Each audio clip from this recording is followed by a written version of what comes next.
그 누군가의 죄에 대해서 그냥 넘어가자라고 하는 사람들이 이 본문을 들어서 이야기하려 합니다. 그리고 심지어는 예수님을 안 믿는 사람들도 이 본문을 들어서 말하려고 합니다. 누가 먼저 돌을 던질 수 있겠어? 이렇게 말을 하려고 하는 것이죠. 그 뜻은 무슨 뜻입니까? 너는 죄 안 짓고 사냐? 이렇게. 그래서 일반 사람들도 가끔 신문이나 방송에도 그런 표현을 써서 마치 그들이 예수님의 뜻을 이해하고 있는 것처럼 말하려 합니다. 우리나라 속담에는 조금 같은 것은 아니겠지만 겨 묻은 뭐 묻은 개가 뭐 묻은 뭐한테 뭐라고 한다는 식으로 우리나라 말에도 그러고 있는데, 성경에서 나오는 이 말씀이 과연 그렇게 일반화된 도덕률을 위해서 기록된 것이냐, 우리는 고민하지 않을 수 없는 것이지요. 그렇다면 예수님께서 사람들에게 만일 그런 식으로 이해를 한다면 너도 죄를 지으면서 이 간음한 여인에 대해서 그렇게 말할 수 있느냐, 그렇게 대할 수 있느냐, 이런 식이 되어야 될 거기 때문입니다. 그러면 예수님이 정말 그렇게 말씀하신 거냐? 너희들은 죄 없어? 이렇게 말씀하신 거냐? 예수님이 어떻게 생각하십니까? 이렇게 문제를 제기하는 것은 그렇지 않겠다는 거지요. 요한의 기록에 의하면 이미 8장 이전에 이스라엘 사람들이 바리새인과 서기관들 그리고 제사장들을 중심으로 예수님을 죽이려고 했습니다. 이미 죽이려고 마음을 먹고 있는 상태입니다. 그리고 예수님은 그러한 위협에 직면해 오셨었습니다. 오늘의 사건 역시 그들이 예수님을 죽이고자 하는 함정에 빠뜨리고자 그들이 꾸며낸 것들이지요. 그것이 6절 말씀에 기록되어 있습니다. 저희가 이렇게 말하면 고소할 조건을 얻고자 하여 예수를 테스트하였던 것이다. 다시 말하면 예수님이 답변하시기에 그냥 짓궂은 질문이 아니고 이것은 생사를 결정하는 질문일 수 있었다는 겁니다. 결코 단순하지 않았던 상황이었다는 거지요.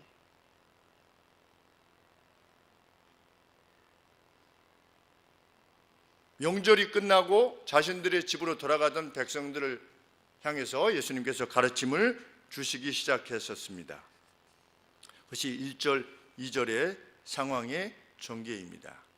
그런데 그렇게 가르치시던 가운데 주님은 간음하다가 현장에서 잡힌 여인을 데리고 와서 어떻게 할까요? 라고 묻는 바리새인과 서기관들의 질문에 봉착하게 됩니다. 그들은 법까지도 자세히 가르쳐 줍니다. 5절 말씀에 모세는 율법에 이러한 여자를 돌로 치라 명하였거니와 선생은 어떻게 말하겠나이까? 그럼 왜 데리고 왔을까요? 그러면 구약 율법에 뭐라고 되어 있다고요? 이런 간음하는 여인은 어떻게 해라? 죽이라 이렇게 되어 있는데, 죽이라 되어 있는데 그러면 죽이면 되잖아요.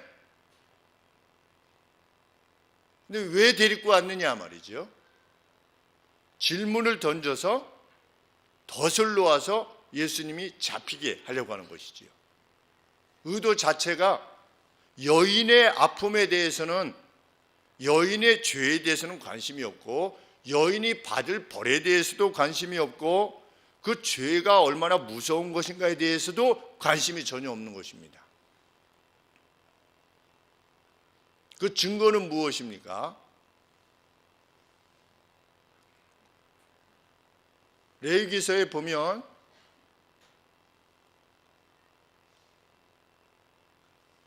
처녀 총각이 사랑을 해서 문제가 발생하면 어떻게 하라고 되어 있죠? 결혼하라 이렇게 되어 있죠. 결혼해라. 반드시 결혼해라.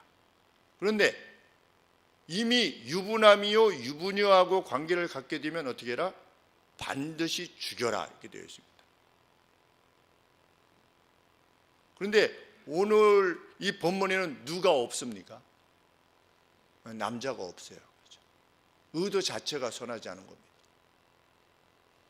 남자도 없고 구약 성경에 가늠한 사람들을 무엇으로 죽여라 하는 법도 없어요. 어떻게 죽여라 하는 법이 없습니다. 단지 그들 둘을 반드시 죽여라 이렇게 되어 있지 돌로 쳐서 죽여라 이게 없는 겁니다. 그런데 여기에 추가한 것이지요. 자기들 마음대로 추가해 놓고 예수님에게 묻는 겁니다.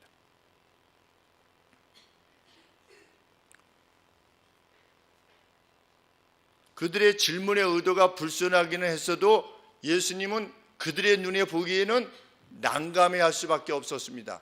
왜 그렇습니까? 죽여라 하면 어떤 문제가 발생하는 거지요? 죽여라 하면 로마의 법에 접촉되는 거지요. 로마는 당시에 여러 나라를 다스리다 보니까 유화책을 사용했는데 이 극단적인 어떤 그 극형, 사형 이런 것들에 있어서 매우 유화책을 사용해서 각 민족끼리 그들이 가지고 있는 어떤 법에 의해서 누구를 죽이는 것을 로마는 금지한 겁니다.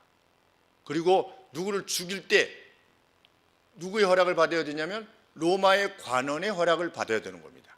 그래서 만약에 예수님이 죽이라 라고 했으면 로마의 법에 저촉이 되는 거예요.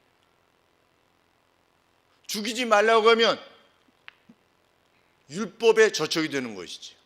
그러니 예수님은 빠져나갈래야 빠져나갈 수가 없는 겁니다. 덫에 걸리신 거지요.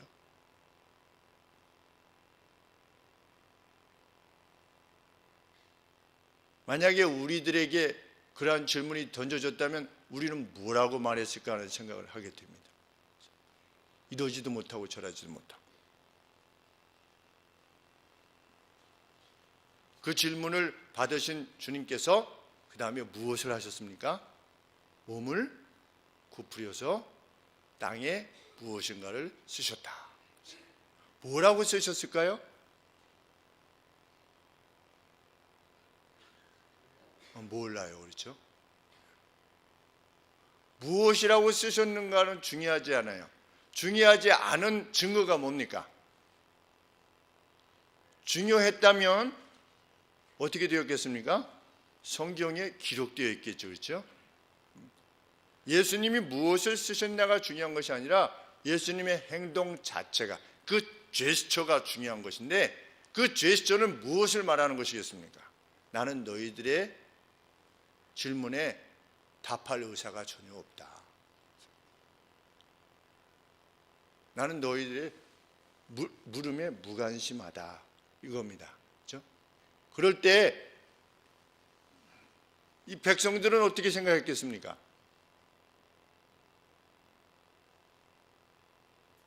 아, 답을 못하는구나. 그렇죠? 그래서 계속해서 요구를 한 겁니다. 7절 말씀에 그들이 계속하여 물었다. 묻기를 마지 아니하였다. 그랬더니 예수님께서 일어나셔서 하신 말씀이 우리가 잘 아시는 말씀입니다. 너희 중에 죄 없는 자가 먼저 돌로 치라. 그리고 나서 다시 몸을 굽히사 손가락으로 땅에 쓰셨습니다.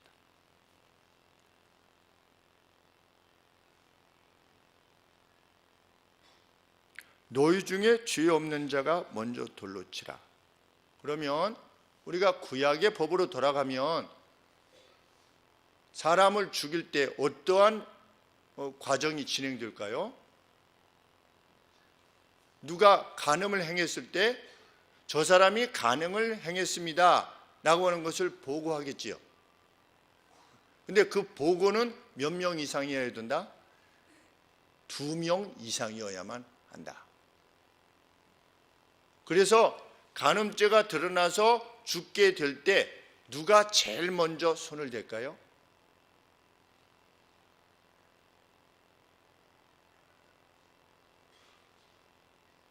뭐 그것이 돌을 던지는 거든 아니면 뭐 때려서 죽이든 뭐 교사를 시키든 목을 메서 죽이든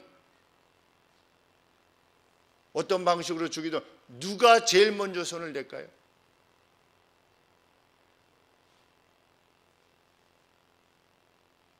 증인이 제일 먼저 손을 대야 됩니다. 증인. 그것을 말했던 사람. 이 사람이 간음죄를 범했습니다 라고 말했던 사람이 제일 먼저 손을 대야 됩니다. 그 다음에 사람들이 달려들어서 죽이게 됩니다. 그런데 하나님께서 어떤 법을 주셨냐면 어떤 사람이 만약 거짓 증언을 통해서 어떤 사람이 죽게 됐는데 나중에 그것이 그 사람을 사형시키든 아니면 사형 전이든 다른 증거를 들어서 이 사람이 간음을 행한 것이 아닌 것이 드러나면 어떻게 돼야 되죠?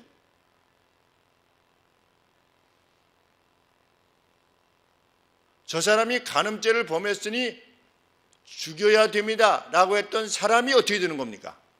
그 사람이 죽임을 당하는 겁니다. 저 사람이 이러이러한 잘못으로 인해서 저 사람의 눈을 빼야 됩니다 라고 했는데 사실이 밝혀져서 그 사람이 그런 것이 아니면 그것을 증언했던 사람의 눈을 빼야 되는 겁니다. 그것이 하나님의 법입니다.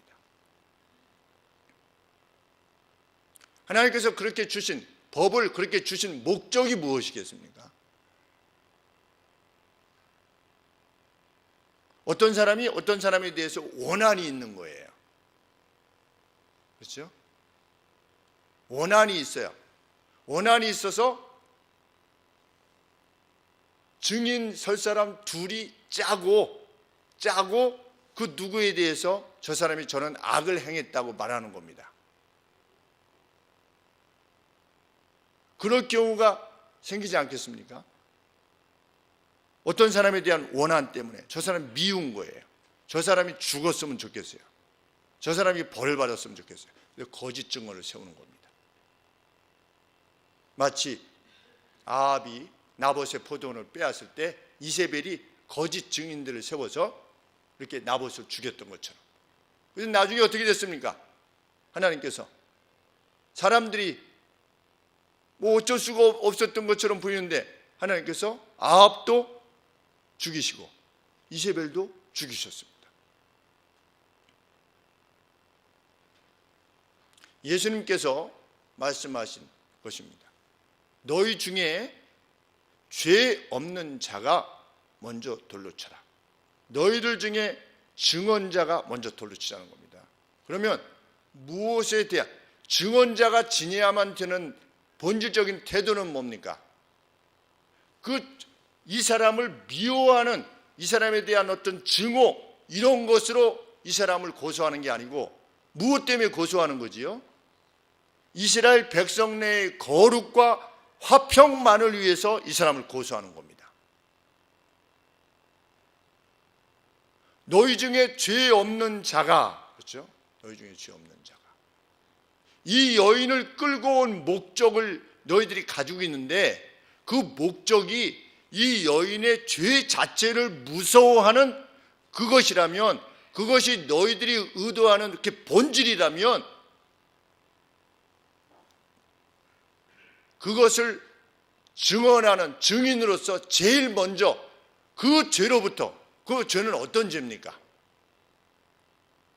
너도 옛날에 지졌잖아. 이런 죄를 의미하는 것이 아니라 정말 너희가 그 간음하는 여인에 대해서 그 어떤 다른 목적을 지니지 않고 그 죄 자체에 대한 구약 백성들이 증언했던 그 죄 자체에 대한 그 혐오와 두려움 때문에 할 수 있는 거라면, 죄 없는 자라면 그 죄 없는 자가 어떻게 해라? 먼저 돌로 쳐라.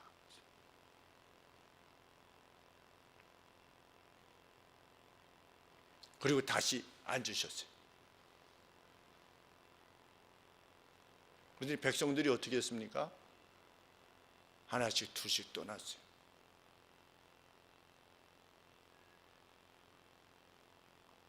죄 자체를 목적해서 온 자가 없기 때문입니다. 우리는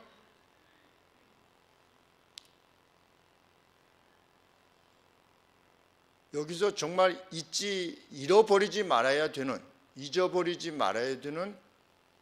주님으로부터의 가르침을 받게 됩니다. 여인이 죄를 졌습니까? 안 졌습니까? 분명히 죄를 졌습니다. 그리고 그것은 나쁜 죄입니다. 그래서 데리고 왔습니다. 데리고 왔는데 그 데리고 온 목적 자체가 죄가 두려워서가 아닐 수 있다는 것을 우리는 인식하게 됩니다. 이 여인에 대해서는 전혀 관심이 없을 수도 있는 겁니다. 여인의 죄 자체에 대해서는 아무런 관심이 없는 거예요. 이 죄와 별도로 주님에게 덫을 주고자 하는 그런 마음으로 얼마든지 이 여인의 죄를 논할 수 있다는 거죠. 그런데 예수님이 말씀하시기 전까지는 그것 자체에 대해서 스스로 깨닫지 못했어요. 근데 예수님이 말씀하시고 나서 깨닫게 되었어요. 그러면 우리는 무엇을 인식하게 됩니까? 그 누구의 죄에 대해서 논할 때 정말 우리는 그 사람의 죄 자체를 미워하는 것이냐, 그 사람의 죄 자체를 혐오하는 것이냐, 아니면 그 사람을 미워하는 것이냐를 분리해서 우리는 생각해야만 된다는 거죠.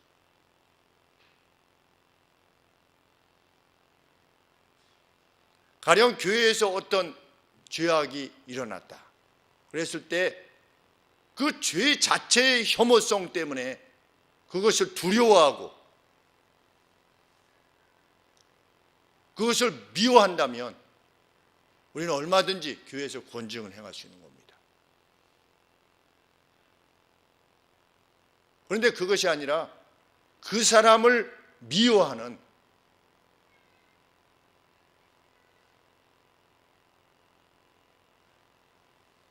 마음의 태도를 가지고 그 누구를 바라보는 것은 결코 합당하지 않다는 겁니다.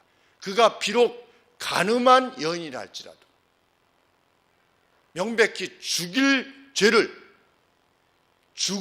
범했다 할지라도 우리가 그들을 바라볼 때 그렇게 바라볼 수 없다는 거지요. 그것은 조금 더 확장되어서 우리가 생각해야 될 겁니다. 우리가 세상을 살다 보면 죄악 많은 세상 가운데서 우리들도 죄인이지만 죄인처럼 보이는 사람들을 만나기도 하고 죄인을 만나기도 합니다. 정말 마음에 들지 않은 사람들도 만나고 약속을 지키지 않는 사람, 내 돈을 떼어먹는 사람, 자기의 권력을 휘두르는 사람, 이런 다양한 사람들을 만날 때 우리의 마음의 태도는 과연 그 죄 자체만을 두려워해서 먼저 돌을 던지고자 했던, 던질 수 있었던 그 사람의 태도로 그들을 대하고 있는가를 깊이 생각해야 될 것입니다.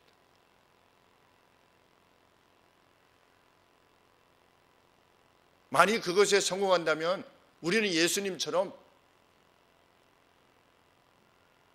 예수님이 그 여인에 대해서 나도 너를 정죄하지 아니할 것이다 라고 말씀하신 것처럼 그 누구도 정죄하려 하지 않을 것입니다. 죄가 없었습니까? 죄가 있었습니다.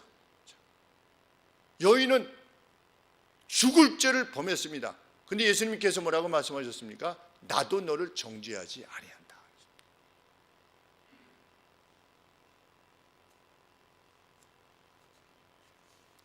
예수님이 오늘의 공의로 보면 어떻습니까? 오늘의 공의의 차원에서 보면 우리 예수님을 믿는 사람이 그 누군가의 잘못과 죄악, 아주 거친 죄악, 악독한 죄악을 저지른 사람에 대해서까지도 그 죄를 미워하되 그 죄인을 미워하지 않는 태도를 지닌다면 세상은 뭐라고 말할 것 같습니까? 그것은 정의롭지 못하다 라고 말할지 모르겠습니다. 그러나 우리 주님은 그렇게 하셨습니다. 우리는 예수님을 우리의 주로 믿고 삽니다. 우리 앞으로도 그렇게 살 것입니다.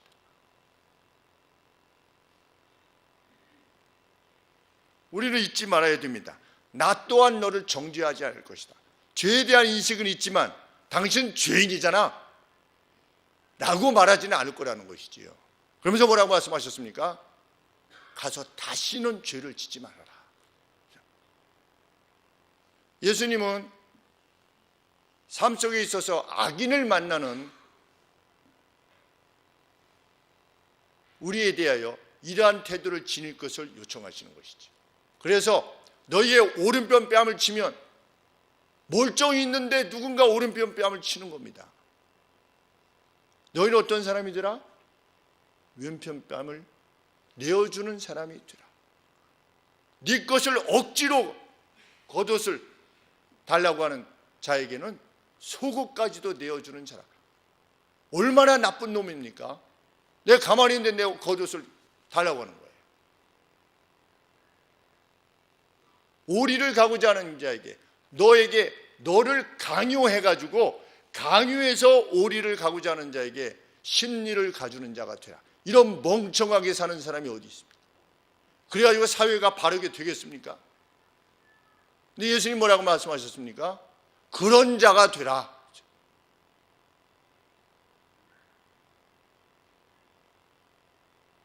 세상의 공의, 세상이 말하는 공의, 그것은 내게 맡기고 너희는 죄인을 용서하는 자가 되라. 죄를 두려워하되 죄인은 그 죄 가운데서 불같은 불 가운데서 꺼내는 것 같이 그들을 꺼내는데 너희의 온 힘을 기울여라. 실제로 예수님은 공생의 3년 동안 그렇게 세상을 사셨습니다. 그리고 뭐라고 말씀하십니까? 12절 말씀에 예수께서 또 일러 가라사대 내가 세상의 빛이니 나를 따르는 자는 어둠에 다니지 아니하고 생명의 빛을 얻으리라. 내가 생명의 빛이다. 예수님은 이 백성들을 힐난하시지 않으셨어요. 그렇죠? 말씀하셨을 때 그들이 떠나갈 때 왜 좀 더 해보지 이렇게 하시지 않으셨어요. 왜 그냥 가냐? 기세가 이렇게 등등하더니 왜 그냥 가는 거야? 이렇게 야지하지 않으셨어요.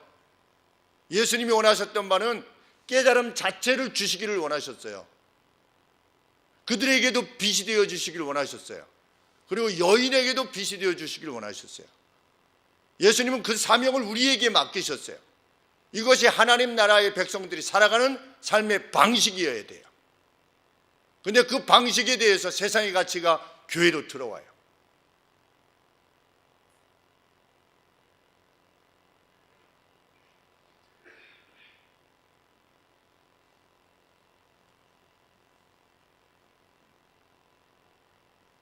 그래서 주님이 왕이신 이 신약 시대에 교회에 사형이 없는 겁니다. 구약 시대에는 사형이 있었죠. 근데 그 본질은 똑같은 것입니다. 법의 본질은 똑같은 것이죠.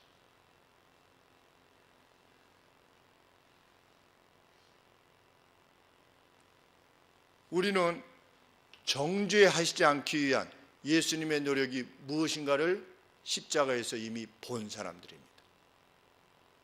단지 그것은 나도 너를 정죄하지 않는다 이런 차원이 아니고 그를 정죄하지 않으시기 위해서 예수님은 그 여인이 받을 벌을 십자가에서 대신 치르셨습니다.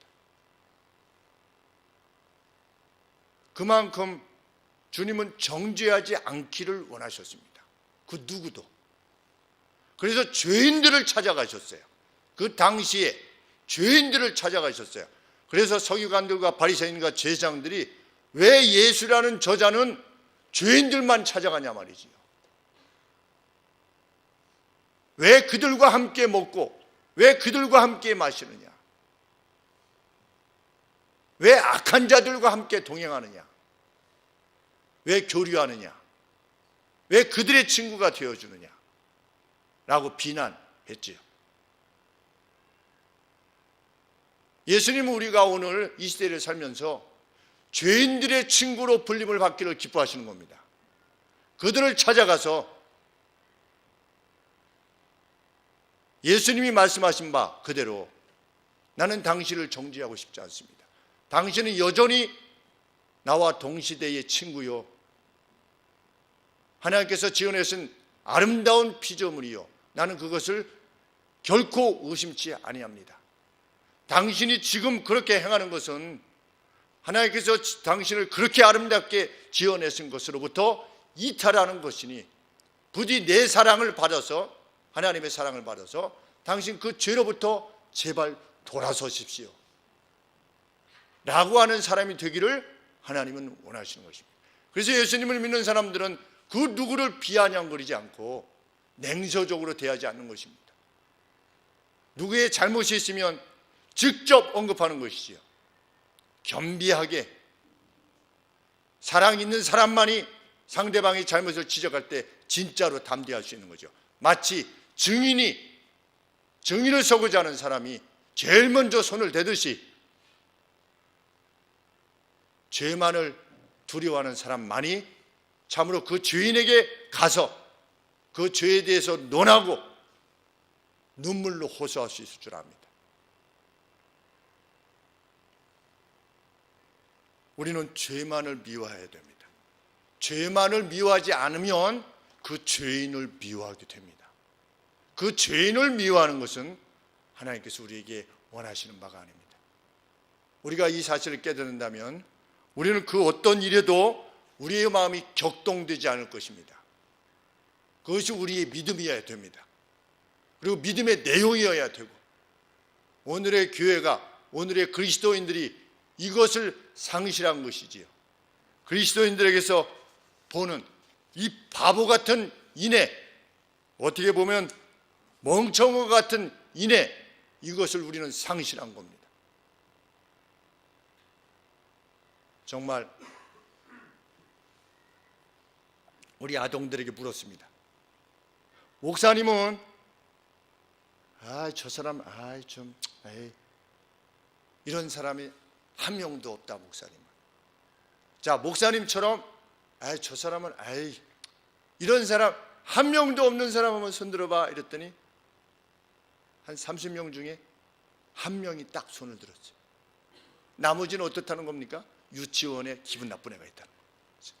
학교에 기분 나쁜 애가 있고, 형 동생 중에서 아주 이런 마음이 있다는 거예요.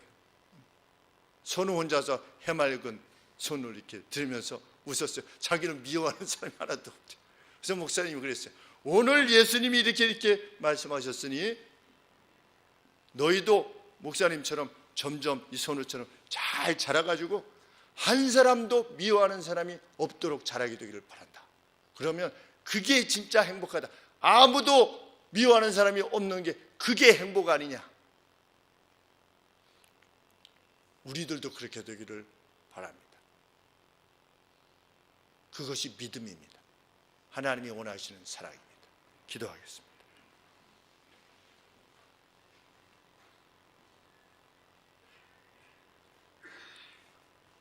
하나님 아버지, 실로 우리의 마음을 격동케 하는 세상의 악도 있는 것이 분명합니다. 마치 여인의 간음처럼. 아버지, 객관적인 죄뿐만 아니라 우리들 개개인에게 괴로움을 주는, 그것이 자존심을 상하게 하고 또 때로는 우리의 재물을 빼앗아가는 그러한 일도 아버지 저희들 겪게 됩니다. 하나님, 힘들지만 우리의 믿음 그대로 원수 마귀와 싸워서 이기게 하여 주옵소서. 아버지, 우리의 마음의 평강이 요동치 않도록 우리를 붙잡아 주시기를 간절히 원하옵나이다.